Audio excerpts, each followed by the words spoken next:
ಹಾಲು ಕೊಡ್ಲಾ? ಕುಡಿತೀಯಾ? ಬೇಡ. ಟೀ ಮಾಡ್ಕೊಡ್ಲಾ?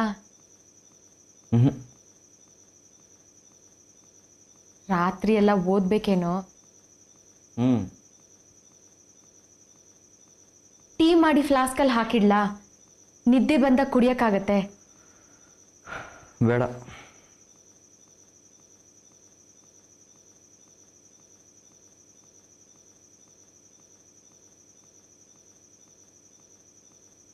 ಅಮ್ಮ ಬಿಸ್ಕೆಟ್ ತಂದಿದ್ದಾರೆ, ತಂದಿಡ್ಲಾ? ಹಸ್ವಾದಾಗ ತಿನ್ಬೋದು.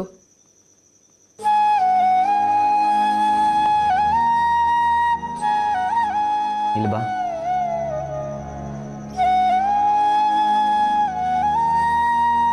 ಏನಾಗ್ತಿದೆ ನಿನಗೆ? ಹೇಳೆ, ಏನಾಗ್ತಿದೆ ನಿನಗೆ?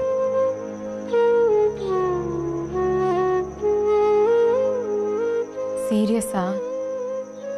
ಹಾಸ್ಟೆಲ್ಗೆ ಸೇರೋ ವಿಷಯನಾ? ಅಪ್ಪನಿಗೆ ಬೇಕಾದ್ರೆ ಹೇಳ್ತೀನೋ, ನಂಜುಂಡಂಗೆ ಇಷ್ಟ ಇಲ್ಲ ನೀನು ಈ ಕೆಲ್ಸಕ್ಕೆ ಹೋಗ್ಬೇಡ ಅಂತ. ಅಮ್ಮನ ಹತ್ರ ಮಾತಾಡ್ತೀನಿ. ಇಲ್ಲೇ ಹಾಸ್ಟೆಲ್ ಥರಾನೇ ಒಂದು ಬೇರೆನೇ ರೂಮು ನಿನಗೆ ಅಂತ ಇರಲಿ. ನೀನಲ್ಲಿರೋ ಎಲ್ಲ ಹಾಸ್ಟೆಲ್ ಥರಾನೇ. ಟೈಮಿಗೆ ಸರಿಯಾಗಿ ಏನು ಬೇಕೋ ಅದು. ಜವಾಬ್ದಾರಿ ನಂದು. ಓಕೆನಾ? ಇಲ್ಲ, ಇಲ್ಲಿ ಸರಿ ಹೋಗ್ತಿಲ್ಲ ನನಗೆ. ಗೊತ್ತು ನನಗೆ. ಬಿಟ್ಟು ಹೋಗೋ ನಿರ್ಧಾರ ಆಗಿದೆ.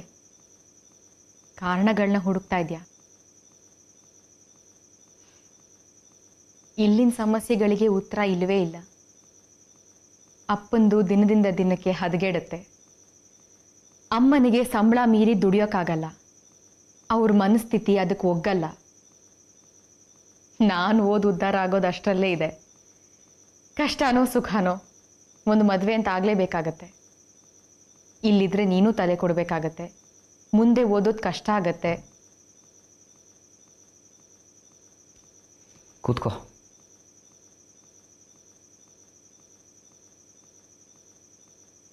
ನನಗೆ ನನ್ನದೇ ಆದ ಭವಿಷ್ಯದ ಕನಸುಗಳಿವೆ, ಬುದ್ಧಿ ಇದೆ, ಒಳ್ಳೆ ಮಾರ್ಕ್ಸ್ ಬರುತ್ತೆ.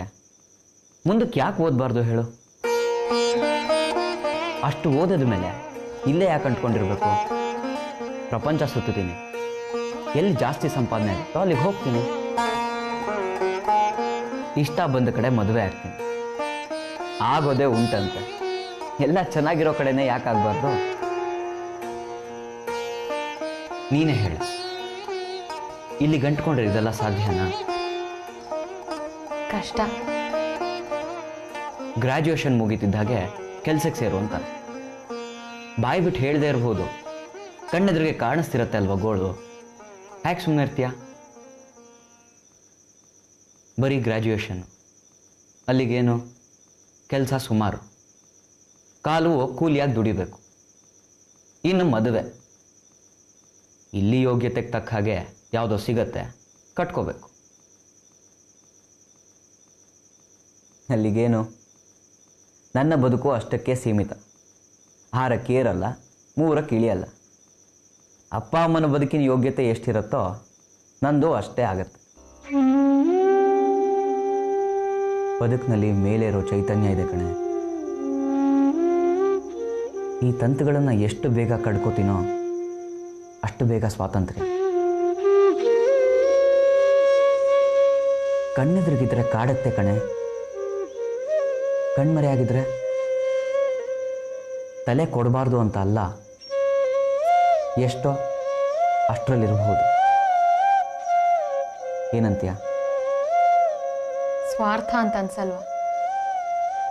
ಇಲ್ಲೇ ಉಳಿದ್ರೆ ತ್ಯಾಗ ಅಂತಾಗತ್ತಾ? ಇಲ್ವಾ?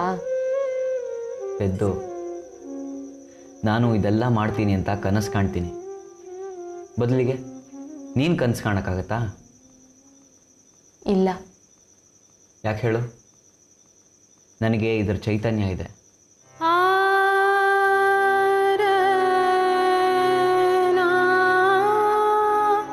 ಸಾಧಿಸೋ ಚೈತನ್ಯದವರು ಬದುಕಿನ ಎಲ್ಲ ತಂತುಗಳನ್ನು ಕಡ್ಕೊಂಡು ಪ್ರಪಂಚಕ್ಕೆ ಸಾಧಿಸಿ ತೋರಿಸ್ತಾರೆ. ಆ ಯೋಗ್ಯತೆ ಇಲ್ಲದವರು ಎಲ್ಲರಿಗೂ ಅಂಟ್ಕೊಂಡು ಬದುಕ್ತಾ ಅದನ್ನು ತ್ಯಾಗ ಅಂತ ಕರ್ಕೋತಾರೆ.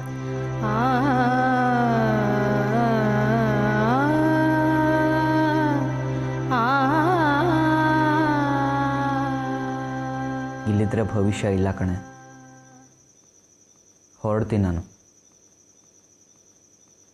ರೆಕ್ಕೆ ಪುಕ್ಕ ಬಲಿತಿದೆ, ಹಾರ್ತೀನಿ. ಸಾಧನೆಗೆ ನಾನು ಇರ್ತೀನಿ, ತ್ಯಾಗಕ್ಕೆ ನೀನಿರು.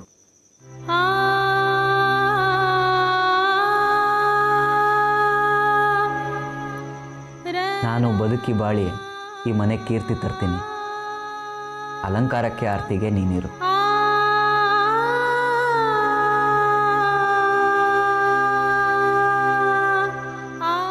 ಅಪ್ಪ ಅಮ್ಮನ ಸುಖಕ್ಕೆ ಸಹಾಯಕ್ಕೆ ನೀನಿರು. ಹೇಳ್ಕೊಳಕ್ಕೆ ಹೆಮ್ಮೆ ಪಡಕ್ಕೆ ನಾನಿರ್ತೀನಿ.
ಚನ್ನಬಸಪ್ಪನವರು ಹೇಗಿದೆ? ಕಾಯಿಲೆ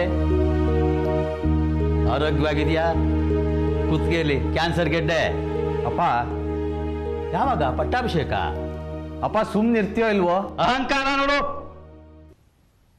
4 ಸರ್ತಿ ಹೇಳಿ ಕಳ್ಸಿದ್ದೀನಿ. ಯಾವತ್ತಯ್ಯ ಹೇಳಿ ಕಳ್ಸಿದ್ದು ನಿಂಗೆ? 3 ದಿನ ಆಯ್ತರ. ಮತ್ತೆ ಬರಕ್ಕೇನ್ ದಾರಿ? ಪಲ್ಲಕ್ಕಿ ಕಳಿಸ್ಬೇಕಾ? ಕೆಲಸ ಇತ್ರ ಹೊಡೆದ್ಬಿಡ್ತೀನಿ ನೋಡು. ಕೆಲಸ ಇರ್ತದೆ ಕೆಲಸ. ಕಟ್ಟೆ ಮೇಲೆ ಕೂತು ಬೀಡಿ ಸೇದೋದು, ಪುಲ್ಸೋತಿದ್ದೆ ಕೆಮ್ಮೋದು. ಇದು ಸರಿ ಇಲ್ರ. ಏನ್ ಸರಿ ಇಲ್ಲ? ಹಿಂಗೆ ಕರೆಸಿ ಬೈಯೋದು ಸರಿ ಇಲ್ರ. ನಾವು ಕೂಲಿಗಳದಿಟ್ಟ, ಆದರೆ ನೀವೇನ್ ಧನಿಗಳಾಗಿ ಉಳಿದಿಲ್ವಲ್ಲ. ಕೇಳಿಸ್ತಾ? ಅನ್ನಿಸ್ಕೋಬೇಕಿತ್ತು ಅವನ ಹತ್ರ. ಬಾಟ್ಲಲ್ಲಿ ಇದೆ ತಾನೆ, ಬಗ್ಗಿಸ್ಕೋ ಕುಡಿ. ನಾನು ಮಾತಾಡ್ತೀನಿ. ಒಂದು ಬೀಡಿ ಕೊಡು.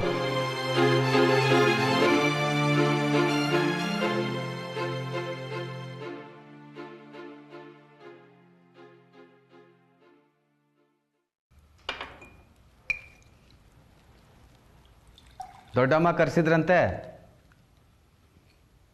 ಕಾಸು ಕೊಡ್ತೀನಿ, ಮಗು ತೆಗ್ಸು ಅಂದಿರ್ತಾರೆ ಅಲ್ವಾ? ಅವನು ಹೇಳಲ್ಲ. ಈಗ ನಮಗೆ ಅಧಿಕಾರ ಇಲ್ವಲ್ಲ, ಯಾಕೆ ಹೇಳ್ತಾನೆ ಹೇಳು? ಬರುತ್ತೆಯಾ? ಇನ್ನೊಂದು ಕಾಲ ಬರುತ್ತೆ. ಬದುಕಿರು, ಅಲ್ಲಿವರೆಗೂ ಬದುಕಿರು, ತೀರಿಸ್ತೀನಿ. ಅಪ್ಪ,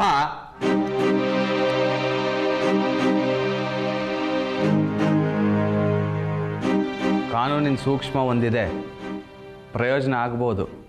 ಹೇಳ್ತೀನಿ.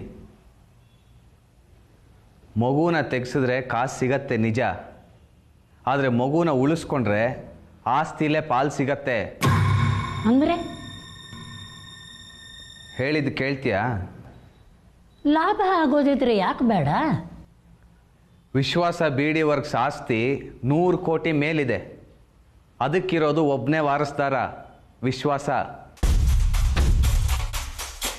ಅವನ್ನ ಮದುವೆ ಆಗೋಳಿಗೆ, ಅವನ ಮಕ್ಕಳಿಗೆ ಆಸ್ತಿ ಮೇಲೆ ಹಕ್ಕಿರತ್ತೆ. ಮದುವೆ ಮಾಡಿಸಿ ಅಂತ ಪಟ್ಟಿಲ್ಲ. ಒಂದು, ಅದಾಗಲ್ಲ, ಸುನಂದಮ್ಮ ಒಪ್ಪಲ್ಲ. ಎರಡನೇದು, ಅದಾದರೂ ಮಗಳು ಆ ಮನೆ ಸೇರ್ತಾಳೆ, ಬಾಳ್ಗೊಡಿಸ್ತಾರೆ ಅಂತ ಏನು ಗ್ಯಾರಂಟಿ?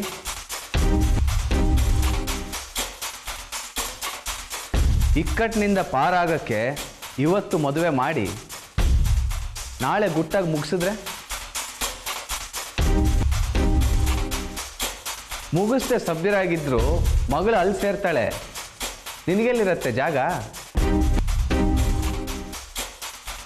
ನಿನಗೆ ಲಾಭ ಆಗಬೇಕು ಅನ್ನೋದಾದರೆ ಮದುವೆ ಆಗಬಾರ್ದು, ಮಗಳು ನಿನ್ನ ಜೊತೆಗೆ ಇರಬೇಕು, ಮಗು ಸಾಯಬಾರ್ದು. ಇದನ್ನೆಲ್ಲ ನನಗೆ ಯಾಕೆ ಹೇಳ್ತಾ ಇದ್ದೀರಿ? ಪೆದ್ದ, ಪಟ್ಟಕ್ಕೂರು ಯೋಗ ಬಂದಿದೆ. ಹೆಚ್ಚು ಕಮ್ಮಿ ಆದರೆ ಪಾಲ್ದಾರಿಕೆ ನಿಂದಾಗತ್ತೆ. ತಿಳ್ಕೊ ಅಂತ ಹೇಳ್ತಾ ಇದ್ದೀವಿ. ನಿಮಗೇನ್ರಿ ಲಾಭ? ನಮಗೆ ಸೇರಬೇಕಾದ ಹಕ್ಕು ಮೋಸದಿಂದ ಕಿತ್ಕೊಂಡ್ಲು. ನಮಗಿಲ್ಲದ್ದು ಅವಳಿಗೂ ಬೇಡ, ಕಂಡವ್ರು ಅನುಭವಿಸ್ಲಿ, ನನಗೆ ಸುಖ. ಇಷ್ಟು ಹೇಳಬೇಕು ಅನಿಸಿತ್ತು, ಕರೆಸಿದ್ದೀನಿ, ಹೇಳಿದ್ದೀನಿ. ಇನ್ನು ನಿನಗೆ ಬಿಟ್ಟಿದ್ದು.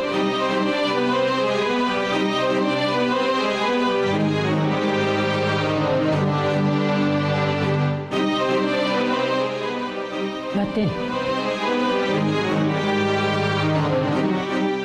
ಪುರುಷೊತ್ತಾದಾಗ ಮನೆ ತಕ್ಕ ಬನ್ನಿ.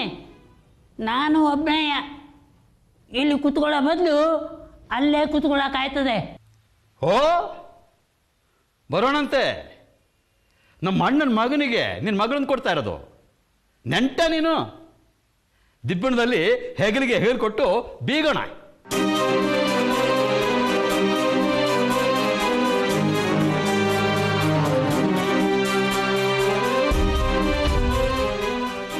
ಕೇಳಿಸ್ತಾ? ಮಾನವಾಗಿ ಒಂದು ಮನೆಯಾಗಿ ಬದುಕಬೇಕಿತ್ತು. ದುರಾಸೆ, ಬಾಚ್ಕೋತೀನಿ ಅಂತ ಬಿದ್ದೆ. ಈಗ ನೋಡು,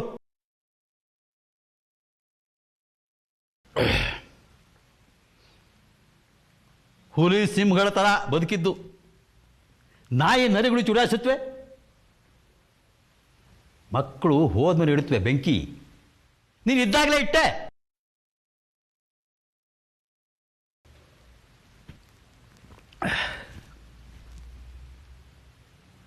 ನಾನು ಬೀಡಿ ಸುಟ್ಟೆ, ನೀನು ಸಂಸ್ಥೆನೇ ಸುಡ್ತೀಯ. ರ್ಯಾಂಕು.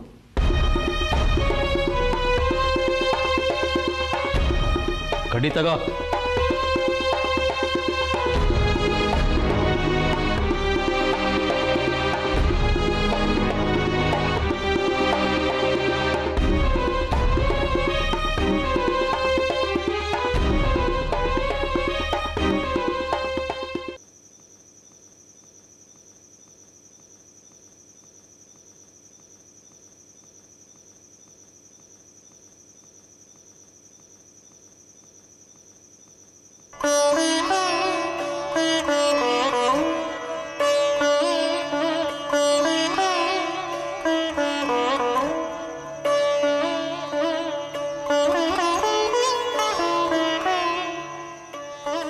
ಏನಿಲ್ಲಿ ಒಬ್ನೇ ಕೂತಿದ್ಯಾ?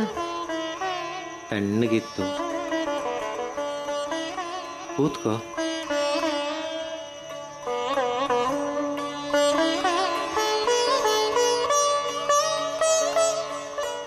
ಅಮ್ಮ ಏನು ಮಾಡ್ತಿದ್ದಾರೆ?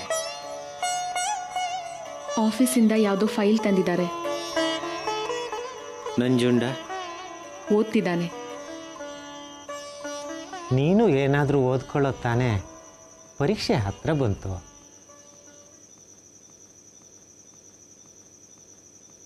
ಒಳ್ಳೆ ಮಾರ್ಕ್ಸ್ ಬಂತ, ನಿಮ್ಮಮ್ಮ ಬದುಕಿದ್ಲು. ಇಲ್ವಾ? ಶುರು ಡೊನೇಷನ್ನು, ಎಂಟ್ರಿ ಫೀಸು.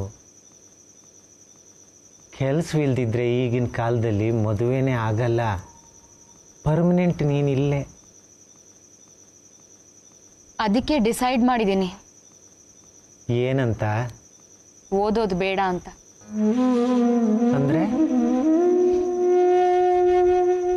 ಮೊದಲು ಕಷ್ಟಪಟ್ಟು ಓದಬೇಕು. ಅಂದ್ರೇನು? ದಿನದ 24 ಗಂಟೆ ಪುಸ್ತಕದ ಮುಂದೆ ಕೂರಬೇಕು. ಡಾನ್ಸಿಗೆ ಚಕ್ಕರ್ರು, ಫ್ರೆಂಡ್ಸ್ ಜೊತೆ ಊರು ಸುತ್ತೋದು ಅದಿಲ್ಲ. ಅಮ್ಮನಿಗೆ ಮನೇಲಿ ಸಣ್ಣ ಪುಟ್ಟ ಕೆಲಸ ಮಾಡ್ಕೊಡ್ತಿದ್ದೀನಿ, ಅದು ನಿಲ್ಲುತ್ತೆ. ಪುರ್ಸೊತ್ತಾದಾಗ ಶಾಪಿಂಗ್ ಅಂತ ಸುತ್ತೀನಿ, ಅದಕ್ಕೆ ಖೋತ. ಇವತ್ತು ಕಳ್ಕೊಂಡ್ರಲ್ವಾ, ನಾಳೆ ಗಳಿಸೋಕ್ಕಾಗೋದು? ಆಯಿತು, ಒಳ್ಳೆ ಮಾರ್ಕ್ಸ್ ಬರುತ್ತೆ. ಆಮೇಲೆ ನಂಜುಂಡನ ಹಾಗೆ ನೀನು ಯಾವುದಾದ್ರೂ ಒಂದು ಒಳ್ಳೆ ಕೋರ್ಸಿಗೆ ಸೇರು. ಅದಾಯಿತು, ಮುಂದೆ ಒಳ್ಳೆ ಕೆಲಸ ಸಿಗುತ್ತೆ, ಒಳ್ಳೆ ಸಂಬಳ ಬರುತ್ತೆ. ಆಮೇಲೆ ನಿನಗಿಂತ ಹೆಚ್ಚು ದುಡಿಮೆ ಇರೋಗೊಂಡು ಹುಡುಕೊಂಡು ಬಂದು ಮದುವೆಯಾಗಿ ನಿನ್ನನ್ನು ಕರ್ಕೊಂಡು ಹೋಗ್ತಾನೆ. ಆಮೇಲೆ ನಿನಗೆ 2 ಮಕ್ಕಳು, ನೀನು ಅವನ್ನ ಸಾಕ್ತೀಯ. ಅವು ಓದಿ ವಿದ್ಯಾವಂತರಾಗಿ ಮುಂದೆ ಬರುತ್ತವೆ. ಅವಕ್ಕೆ ಮತ್ತೆ ಮದುವೆ, ಅವುಗಳ ಮಕ್ಕಳು. ಮತ್ತೆ ನಿಮ್ಮ ಕಥೆ? ನಮ್ಮದೇನು?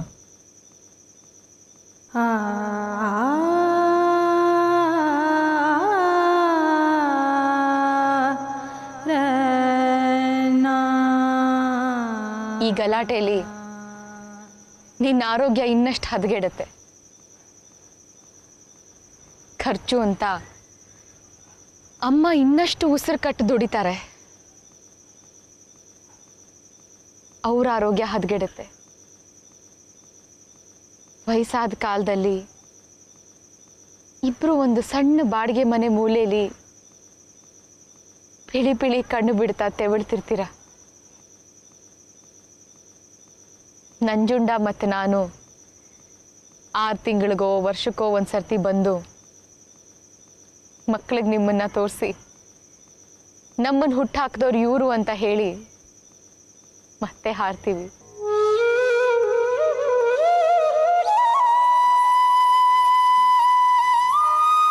ಅವು ಕಲಿಯತ್ವೆ ವಯಸ್ಸಾದ ಕಾಲಕ್ಕೆ ನಮ್ಮನ್ನು ಎಲ್ಲಿ ಹೇಗಿಟ್ಟಿರ್ಬೇಕು ಅಂತ. ಬಾಯಿಲ್ಲಿ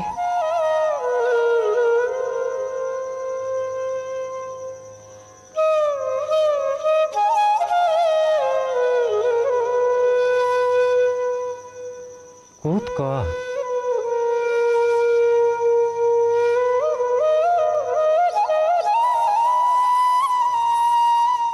ನಿನ್ನ ಪೆದ್ದು ಅಂತೀವಿ ನೋಡು. ಆ್ಯಕ್ಚುಲಿ ನಾನು ಪೆದ್ದಿನೇ, ಓದಿದೇನು ತಲೆಗೆ ಹತ್ತಲ್ಲ. ಎಷ್ಟು ಬರುತ್ತೋ ಅಷ್ಟು ಸಾಕಪ್ಪ ಮಾರ್ಕ್ಸು. ನನ್ನ ಯೋಗ್ಯತೆ ತಕ್ಕ ಹಾಗೆ ಸುಮಾರಾಗಿರೋ ಒಬ್ಬ ಗಂಡ ಬರ್ತಾನೆ. ವಿದ್ಯೆ ಇರಲ್ಲ, ಅಷ್ಟು ಹಣ ಇರಲ್ಲ, ಅಲ್ಲಿಗೆ ಅಹಂಕಾರವೂ ಇರಲ್ಲ. ಹೇಳಿದ್ದು ಕೇಳ್ತಾನೆ. ನಂಜುಂಡನ ಓದಿಸಿ ಅವನು ಎಷ್ಟು ಓದ್ತಾನೋ ಅಷ್ಟು ಓದಿಸಿ ಅವನು ಒಳ್ಳೆ ಕೆಲ್ಸಕ್ಕೆ ಸೇರಲಿ, ಒಳ್ಳೆ ಕಡೆ ಮದುವೆ ಆಗಲಿ, ಪ್ರಪಂಚ ಸುತ್ತಲಿ. ಗರೆ ಗರೆ ರೇ ಗ ಮ ರೇ ಸ ರೇ ಗ ಮ ಧ ದ ದ. ನಾನು ಇಲ್ಲಿರ್ತೀನಿ, ನಿಮ್ಮನ್ನು ಸಾಕ್ತೀನಿ. ಪ್ರಪಂಚಕ್ಕೆ ಹೇಳ್ಕೊಳಕ್ ಅವನು, ಸಾಕೋಕ್ ನಾನು. ಪದ ನೇ ನೇ ದ ದ ನೇ ನೇ ದ ಪ ಪದ ನೇ ದ ಪದ ಮ ಬ ಗ ಮ ರೇ ಗ ಮ ದ. ಹುಟ್ಟಿದ ಎಲ್ಲ ಮಕ್ಕಳು ಬುದ್ಧಿವಂತರೇ ಆದ್ರೆ ಅಪ್ಪ ಅಮ್ಮನ್ ಸಾಕೋರು ಯಾರು ಹೇಳು? ಸಾ ಸ ನಿ ದ ದ ನಿ ಸ ರೇ ಸ ಸ ನಿ ದ ಸಾಧನೆಗೆ ಅವನಿರ್ಲಿ, ಗ ಮ ರೇ ಗ ಮ ದ.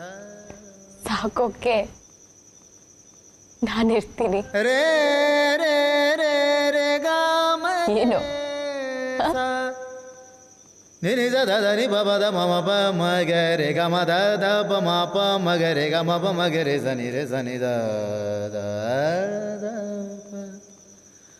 ಪ ದ ನಿ ಸ ನಿ ದ ನಿ ಸ ರೇ ರೇ ದ ರೇ ನಿ ಸ ನಿ ದ ದ ನಿ ದ ದ ನಿ ದ ರೇ ರೇ ರೇ ದ ರೇ ನಿ ಸ ಗ ರೇ ಗ ಮ ಪ ಮ ಗ ಮ ರೇ ರೇ ಸ ರೇ ನಿ ಸ ನಿ ದ ಪ ಪಬ ಸಾ ಸ ಸ ಪಬ ರೇ ರೇ ರೇ ಸ ರೆ ನಿ ಸ ನಿ ಧ ನಿ ನಿ ಧ ನಿ ಧ ಪದ ಪ ಮ ಪ ಮ ಗ ಮ ಗ ರೇ ಗ ಮ ಧ ಧ ಧ ಧ ಪದ ಪ ಪದ ನಿ ಸ ನಿ ನಿ ಸ ನಿ ಧ ಧ ನಿ ಸ ನಿ ಧ ನಿ ಧ ಸ ನಿ ಸ ಧ ನಿ ನಿ ಧ ಸ ಧ ಧ ನಿ ಧ ರೇ ರೇ ರೇ ಧ ರೇ ನಿ ಸ ನಿ ಧ ನಿ ಧ ಪದ ಪ ಮ ಪ ಮ ಗ